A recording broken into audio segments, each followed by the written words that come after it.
नमस्कार, capital TV का खास शो राहुल का अग्निपथ देख रहे हैं आप। मैं हूं आपके साथ पूजा। लोकसभा में आज प्रधानमंत्री नरेंद्र मोदी ने वेस्ट एशिया में जारी तनाव और उसके भारत पर पड़ने वाले प्रभाव को लेकर बयान दिया। अपने संबोधन में उन्होंने स्पष्ट किया कि मिडिल ईस्ट में चल रहे संघर्ष से पैदा हुए सारे हालातों से निपटने के लिए भारत की ठोस रणनीति तैयार है। भारत को चिंता करने की जरूरत नहीं है, लेकिन जिसने पिछले कुछ दिनों से एलपीजी क्राइसिस का डर दिखाकर माहौल गरमाया, जिन्होंने जनता के बीच ये नैरेटिव फैलाया कि देश एक बड़े संकट की ओर बढ़ रहा है, वही विपक्ष के नेता यानी कि राहुल गांधी आज संसद से गायब थे।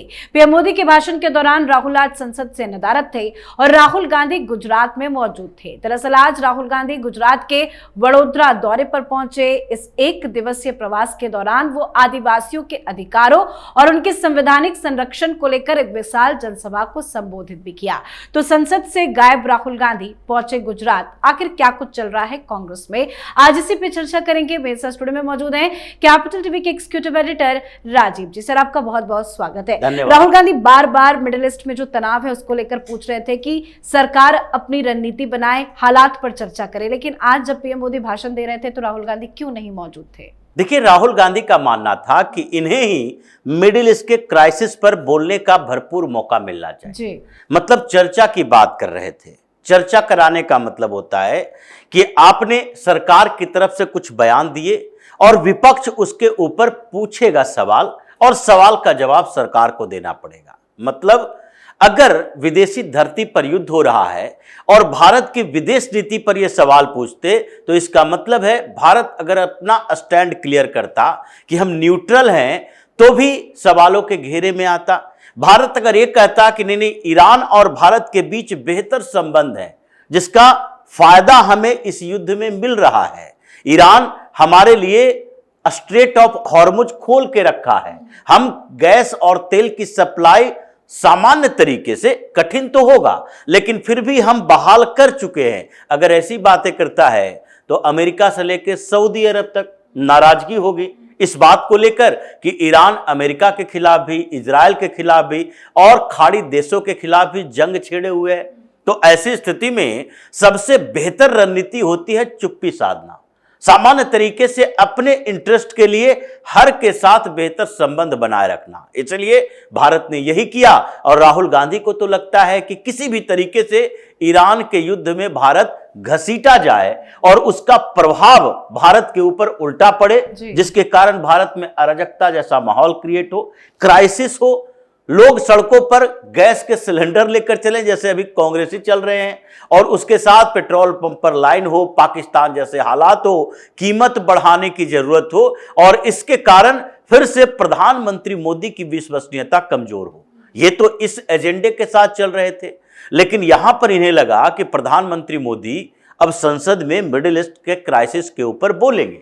अब बोलेंगे तो सामान्य प्रोसेस तो यही होना चाहिए कि संसद में जब प्रधानमंत्री बोल रहे हैं तो प्रधानमंत्री इन वेटिंग, ये प्राइम मिनिस्टर इन वेटिंग की बात करते हैं Rahul Gandhi, leader of opposition हो तो कम से कम ऐसे मुद्दों पर जहां पर भारत एक क्राइसिस के दौर से तो गुजर रहा है, क्राइसिस कितनी बड़ी है, हम कैसे निपट पाएंगे, इस मुद्दे पर चर्चा हो रही है। बात कर रहे हैं प्रधानमंत्री मोदी, देश को संबोधित कर रहे हैं और लीडर ऑफ अपोजिशन संविधान बचाओ अभियान में लगे हुए हैं। उनको संसद में होना चाहिए था।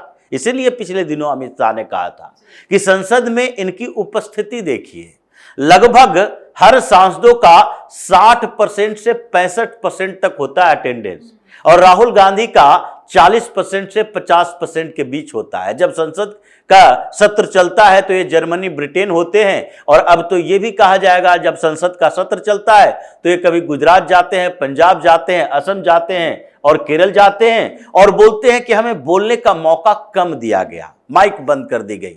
तो ही प्रधानमंत्री मोदी जो संबोधित किए उस पर राहुल गांधी होते अगर संसद के अंदर तो उन्हें ह्यूमिलिएशन का सामना करना पड़ता। उन्हें लगता कि कैसे भारत इस पूरे दुनिया में चल रही एनर्जी क्राइसिस के दौर में भी अपनी अर्थव्यवस्था को स्टेबल किए हुए है, अपने क्राइसिस को मैनेज किए हुए है, क्राइसिस मैनेजमेंट बेहतर है, तेल और गैस का वैसा संकट नहीं है जैसा दुनिया के सारे देशों में है। संकट तो हर जगह पर क्राइसिस पैदा होगा ही, जब स्थिति ऐसी है तो, लेकिन किस लेवल का है वो तो भारत से तुलना किसी और देश का हो नहीं सकता। ये जो सोच रहे हैं ये ऐसे दौर में भारत की अर्थव्यवस्था कमजोर हो जाएगी, इन्फ्लेशन इन्फ्लेशन के नारे लगा रहे हैं राहुल गांधी सोशल मीडिया पर लिख रहे हैं देखो इन्फ्लेशन आने वाला है, महंगाई बढ़ने वाली है। ये फिर से जैसे गैस और तेल की क्राइसिस को लेकर हंगामा किया, लेकिन वो क्राइसिस उस लेवल तक नहीं पहुंच पाई कि लोग परेशान हो जाएं, तो अब इनको लगा कि महंगाई बेरोजगारी का मुद्दा उठाओ, और महंगाई का मुद्दा इन दिनों उठाया। और महंगाई को लेकर प्रधानमंत्री मोदी ने कहा कि नहीं, हमारे पास एनर्जी सिक्योरिटी को लेकर सारी व्यवस्थाएं हैं, वो पुख्ता तैयारी करके आए थे इस बात के लिए। इसीलिए तो पहले उन्होंने सीसीएस की मीटिंग बुलाई, सारे मंत्रियों से मुलाकात की, और फिर उसके बाद उन्होंने सारे डिपार्टमेंट से वो डाटा मंगवाए कि अभी हमारे लिए क्या क्या जरूरत है। ये केवल तेल और गैस की आपूर्ति की बात नहीं है, अभी फसल का सीजन आएगा, अभी तो खरीफ फसल की कटाई होगी, लेकिन फसल का सीजन जब आएगा तो उस समय तक हमारे पास स्टॉक में फर्टिलाइजर भी होना चाहिए, उसके लिए भी उसकी जरूरत पड़ती है। स्मॉल स्केल इंडस्ट्रीज है, वहां भी जरूरत पड़ती है। कई और क्षेत्र हैं जहां गैस और तेल की आपूर्ति की जरूरत है, लेकिन ये सारे सिक्योर करने के बाद ही प्रधानमंत्री ने ये बात कही है। और जहां तक इकोनॉमी की बात है, अभी भारत उस दौर से नहीं है जो राहुल गांधी के पूर्वजों के दौर से हुआ करता था, और जो 90s में क्राइसिस हुई थी कि फॉरेक्स रिजर्व हमारा इतना भी नहीं है कि हम अपने दैनिक काम कर सकें, अभी वो स्थिति नहीं है। $700 बिलियन से ज्यादा हमारा अभी फॉरेक्स रिजर्व है। अब कुछ समय में हम $1000 बिलियन पर आ जाएंगे। इसलिए उस चीज की समस्या नहीं है कि हमें अमेरिका के ऊपर डिपेंडेंट रहना पड़ेगा, हम डॉलर में कैसे व्यापार कर सकते हैं। अब हम रुपये में व्यापार करने के लिए ब्रिक्स देशों के साथ यही समझौता चल रहा है, तो कई देशों के साथ हमने वो व्यवस्था अपना ली है जो राहुल गांधी बर्दाश्त नहीं कर सकते। ये बातें कैसे सुनते, ये प्रधानमंत्री मोदी से नजरें मिलाकर नहीं देख सकते किसी मुद्दे को लेकर। ऐसे आलतू फालतू बातें कर देना वो एक अलग बात होती है, लेकिन जब आंकड़ों की बात होगी, जब रणनीति की बात होगी, तो राहुल गांधी 2 लाइन बोल नहीं सकते उस दिशा में। इसलिए वो संसद से पहले ही आउट हो गए और जाकर वडोदरा में बात क्या कर लेकिन फिर भी कांग्रेस पार्टी बड़ी बेशर्म है। इतना ज्यादा डेटा पीएम मोदी ने दिया, प्लान बी भी भारत का बताया, पूरा रोड मैप बताया, लेकिन फिर भी कांग्रेस पार्टी की तरफ से प्रियंका वाड्रा का बयान आया, वो कह रही है कि पीएम मोदी ने कुछ भी नया नहीं बोला, इस पे संसद में चर्चा होनी चाहिए। फिर से चर्चा की मांग क्यों हो रही है? देखिए, प्रियंका वाड्रा को अगर लगता है कि पीएम मोदी ने कुछ भी नया नहीं बोला, तो यही बात वो पहले बोल दी होती जी। उन्होंने जिस बात के लिए ये मिडिल ईस्ट क्राइसिस की चर्चा की मांग की है, दुनिया के कोई ऐसा पार्लियामेंट नहीं है जहां पर किसी तीसरे देश की समस्या के लिए चर्चा करके हम अपनी विदेश नीति को एक्सपोज कर दें। ये जो पर्दे के पीछे लॉबिंग चलती है, बातचीत चलती है। अब क्या चाहती हैं कि अगर ईरान के राष्ट्रपति से इस बीच में 3 से 4 बार बात प्रधानमंत्री मोदी ने किया, वो संसद में आकर बातचीत करें और बताएं कि ईरान के राष्ट्रपति से हमने ये बातें की। ये बातें क्या हुई वो फर्क नहीं पड़ता, उसका परिणाम देखने को मिला कि ईरान के राष्ट्रपति से बातचीत पीएम मोदी करते हैं और उसके बाद हमारा 2-2 शिपमेंट भारत आता है।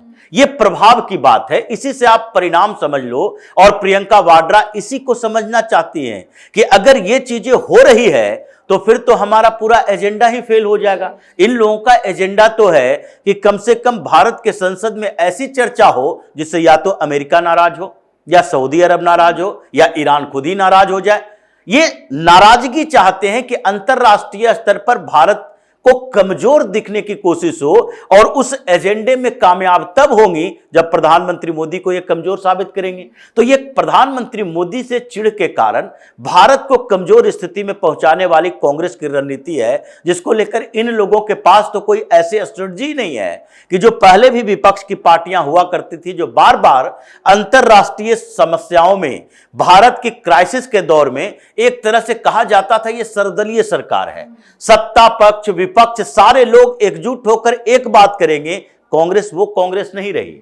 इसने ये फ्रस्ट्रेशन के दौर से गांधी नेहरू परिवार चल रहा है, इसलिए ये किसी भी तरीके से किसी भी मौके पर भारत के अच्छाई के लिए नहीं बल्कि अराजकता का माहौल क्रिएट करने की कोशिश करते हैं। इसी कारण से कांग्रेस यहां पहुंची हुई है। जी बिल्कुल, लेकिन राहुल गांधी को आदिवासियों से इतनी मोहब्बत अचानक से क्यों हो गई है? क्यों उनको लुभाने के लिए आज गुजरात पहुंच गए? देखिए, आदिवासियों से नहीं बल्कि इनको सत्ता से प्रेम है।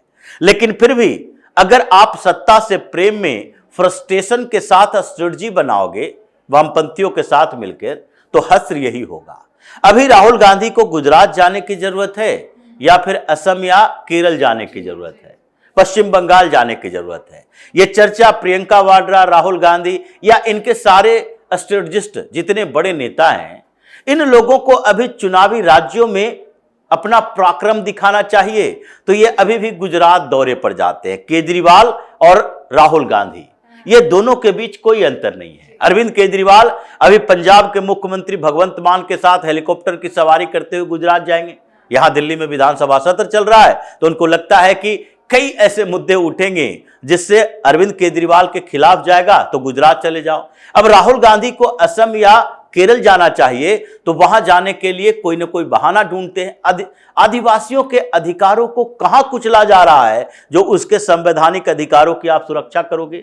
ऐसा कौन सा घटना 2014 के बाद अब तक कोई घटी है जिसके कारण आदिवासी समुदाय किसी भी क्षेत्र में, चाहे पुडुचेरी का हो या फिर नॉर्थ ईस्ट का हो, किसी भी क्षेत्र का आदिवासी संगठन कांग्रेस की सरकारों के समय जैसा विद्रोह करता था वैसा विद्रोह करते हुए दिल्ली तक पहुंचा हो? ये ट्राइबल सोसाइटी की समस्या नहीं है। इनको लगता है कि नाम बदल दिया गया, आदिवासी से वनवासी क्यों कर दिया गया? आदिवासी का मतलब पुराने जमाने से आपके जल जंगल जमीन। अरे जल जंगल जमीन की केवल आदिवासियों की समस्या नहीं है, ये पूरे देश के सारे लोगों की समस्या है। सब लोग जंगल से प्रेम करते हैं, जल को चाहते हैं और सबके जीवन में जमीन चाहिए। इसीलिए ये भ्रमित करने की कोशिश में ये गुजरात गए हैं। सिर्फ संसद के इस सत्र के दौरान प्रधानमंत्री मोदी के जो भाषण था उससे बचने के लिए उन पर सवाल उठते कि ये दिल्ली में ही बैठे हुए हैं और संसद में नहीं जा रहे, ऐसे तो हंगामा करते हैं। तो उससे बचने के लिए इन्होंने एक तरीका अपनाया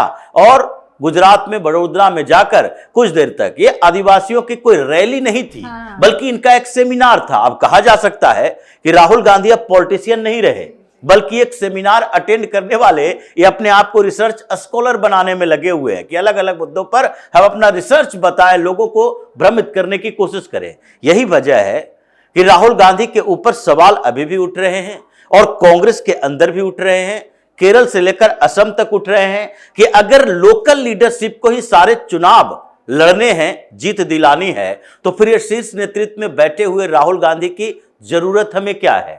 फिर हम लोग तय कर लें कि लोकल लेवल पर कांग्रेस राष्ट्रीय कांग्रेस का हिस्सा रहेगी या फिर अलग अलग राज्यों में अलग अलग कांग्रेस बन जाएगी। जैसे एनसीपी बना, जैसे ममता बनर्जी की टीएमसी बनी, वैसे ही कुछ और कांग्रेस बनेगी। चाहे हरियाणा में हुड्डा कांग्रेस बने या केरल में सतीशन कांग्रेस बने, अलग अलग क्षेत्रों में ये दिखाई पड़ रहा है। जी बहुत बहुत धन्यवाद सर समझाने के लिए। धन्यवाद। तो राहुल गांधी अपने अहम दौरे पर गुजरात के वडोदरा पहुंचे। एयरपोर्ट पर उतरने के बाद वो सीधे आदिवासी अधिकार संविधान सम्मेलन के कार्यक्रम स्थल में पहुंचे। इस महासम्मेलन में राहुल गांधी आदिवासी समुदाय के सबसे बड़े मुद्दे जल, जंगल और जमीन के हक पर उनके सीधा संवाद करने की कोशिश की, पर राहुल गांधी की ये राजनीति, ये हर कोशिश उन पर ही भारी पड़ती नजर आ रही है। तो वहीं मिडिल ईस्ट पर जारी तनाव को लेकर आज लोकसभा से पीएम जमकर गरजे, कांग्रेस के सारे नैरेटिव की हवा निकाल दी, लेकिन राहुल गांधी आज लोकसभा से गायब थे। तो आपको क्या लगता है? आप भी अपनी राय कमेंट करके लिखिएगा। देखते रहिए कैपिटल टीवी। नमस्कार।